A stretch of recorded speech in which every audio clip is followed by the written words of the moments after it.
menarik soalan ini, kenapa zakat perlu untuk dibayar kalau dalam konteks kita Negeri Johor kepada Majlis Agama Islam Negeri Johor. Sebelum saya menjawab soalan daripada Ustaz tadi, saya ingin menarik perhatian penonton FB semua dari segi beberapa perkara asas. Yang pertama sekali dari segi kedudukan zakat itu sendiri, yang mana kita sedia maklum bahawa zakat adalah merupakan rukun Islam yang ketiga selepas daripada mengucapkan kalimah syahadat dan juga sembahyang 5 waktu. Yang kedua, kufur, bukan berdosa, keluar Islam apabila seorang Islam itu menafikan kewajipan zakat ataupun mengingkar kewajipan zakat. Dia kata dalam Islam ni tak ada cerita tentang zakat, berdosa dan juga bukan berdosa, keluar daripada agama Islam. Seterusnya dari segi dalil wajib zakat yang kita maklum, mudah-mudahan dengan kita membaca ayat Al-Quran permulaan bicara kita ini, kita dapat berkat daripada Allah SWT. A'udzubillahi minasyaitanirrajim wa aqimus shalah wa atuz zakah. Iaitulah dirikanlah sembahyang, datangkanlah zakat. Kemudian ada dalil lain lagi, iaitulah yang ada kaitan sedikit dengan soalan Ustaz ni, apa peranan Majlis Agama Islam Negeri Johor. Kita tengok dalam surah At-Taubah ayat 103, firman Allah Subhanahu wa taala, a'udzubillahi minasyaitanirrajim, khuz min amwalihim shadaqah tutahhiruhum wa tuzakkihim biha. Ambillah sebahagian daripada harta orang-orang yang berharta sebagai zakat daripada mereka, kerana dengan menaikkan zakat itu akan membersih dan mensucikan jiwa mereka. Jadi daripada ayat-ayat ini ada beberapa perkara yang saya nak kita melihat ataupun menganalisa sedikit tentang kewajipan ini. Yang pertama sekali, kewajipan zakat itu ialah selepas hijrah Nabi Muhammad SAW. Yang kedua, ayat surah Taubah 103 tadi dipanggil ayat Madaniyah. Sebab dalam Al-Quran ini dia terbagi kepada dua. Satu dinamakan sebagai ayat Makkiyah, yang kedua nama ayat Madaniyah.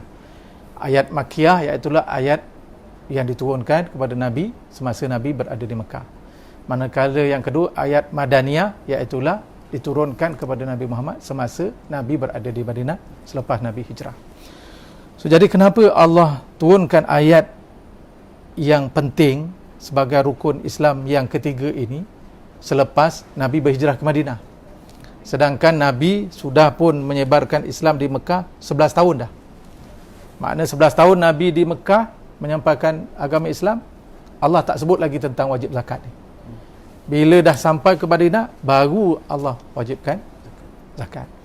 Maka ulama-ulama membahaskan perkara ini dan mendapati bahawa kerana pada ketika turunnya ayat kewajipan zakat, Allah perintah, khuz, wahai Muhammad, ambillah sebahagian daripada harta orang-orang yang berharta itu zakat daripada mereka untuk membersihkan jiwa mereka.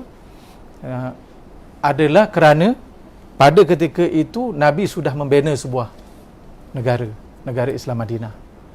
Nabi sudah menjadi ketua pemerintah. Nabi sudah ada kuasa. Nabi sudah mengurus masyarakat dan juga negara Madinah itu sendiri. Barulah Allah perintah Nabi. Semasa Nabi berada di Mekah 11 tahun, Nabi belum ada apa-apa kuasa, Allah tak perintah supaya Nabi ambil. Mungkin dari segi bersedekah dan sebagainya untuk hijrah, untuk membantu orang-orang sahabat-sahabat umat Islam yang ternyaya, Nabi menggalakkan umat ni untuk bersedekah dan sebagainya. Tetapi dari segi kewajipan zakat ni belum lagi. Tapi dibuat selepas Nabi dapat menguasai Madinah dan seterusnya menjadi pemerintah di Madinah. So, jadi ini adalah merupakan satu perkara yang sangat signifikan, sangat penting, menunjukkan bahawa kewajipan zakat itu bukanlah dilakukan oleh seorang individu, tetapi dilakukan oleh individu, tapi dari segi mengagihkan kepada orang lain itu bukan dari segi individu, itu adalah merupakan satu tanggungjawab tugas kepada kerajaan. Jadi Nabi pun membinalah apa yang disebut sebagai Baitul Mal. Nabi melantik amil-amil di dalam Madinah itu sendiri. Sebahagiannya Nabi sendiri, tapi dengan kesibukan Nabi melantik beberapa orang sahabat. Begitu juga Nabi mengantar sahabat-sahabat yang berada di luar daripada kawasan Madinah melantik mereka sebagai amir, melaksanakan tanggungjawab itu, dan seterusnya mengagihkan kepada asnaf-asnaf yang ditentukan oleh Allah Subhanahu Wa Taala. Jadi maknanya zakat ini ialah kuasa pemerintah, dan pada zaman Nabi, Nabi melaksanakan. Kemudian kita tengok apabila Rasulullah sallallahu alaihi wasallam wafat, apa berlaku? Selepas wafat Rasulullah digantikan dengan khalifah ar-Rashidin, Sayyidina Abu Bakar As-Siddiq, Sayyidina Umar Al-Khattab, dan seterusnya yang lain-lain. Mereka juga melaksanakan tanggungjawab ini untuk memastikan umat Islam membayar zakat kepada pemerintah, kepada kerajaan Islam pada ketika itu, supaya Baitul Mal pemerintah dapat mengagihkan kepada asnaf-asnaf yang memerlukan. Jadi bukan setakat itu saja, Ustaz. Kalau kita tengok dalam zaman Saidina Abu Bakar, di hujung-hujung sana ada orang Islam yang dia tak nak bayar zakat kepada pemerintah. Apabila ada amir pergi ke tempat mereka, mereka telah menyatakan alasan dan sebagainya untuk tidak bayar zakat kepada wakil pemerintah pada ketika itu. Lalu Saidina Abu Bakar mengumpulkan sahabat-sahabat untuk mendapatkan pandangan dan fatwa, yang akhirnya sahabat-sahabat telah pun mendapat satu keputusan bahawa tak dapat tidak, orang yang tidak mahu membayarkan zakat kepada pemerintah pada ketika itu harus diperangi, kerana kewajipan itu adalah kewajipan daripada Allah dan Rasul. Ingkar zakat makna ingkar kepada Allah dan Rasul. Siapa mengingkari Allah dan Rasul, maka tidak ada jalan bagi mereka melainkan mereka haruslah diperangi. Jadi maknanya itu adalah merupakan keadaan kedudukan zakat itu sendiri berbanding dengan ibadah-ibadah yang lain. Semayang, ibadah puasa, hatta menunaikan ibadah haji itu sendiri pun adalah letak kepada kemampuan. Tidak ada orang yang mengukur kemampuan, Ustaz. Kan? Orang yang mengerjakan ibadah haji ni, tidak ada orang yang datang rumah, okay, awak wajib ke tidak untuk mengerjakan, maka awak wajib ke tidak, Ustaz. Itu atas diri sendiri. Kalau dia ukur di baju ukur baju di badan dia sendiri, dia kata dia mampu untuk mengerjakan haji, maka wajiblah dia untuk mengerjakan haji. Tapi zakat tidak. Pemerintah yang mengira, pemerintah yang menilai. Kalau dia kata saya banyak ini, ada tanggungan, saya punya perbelanjaan masih belum cukup lagi dan sebagainya, tak apa. Itu dia punya kefahaman.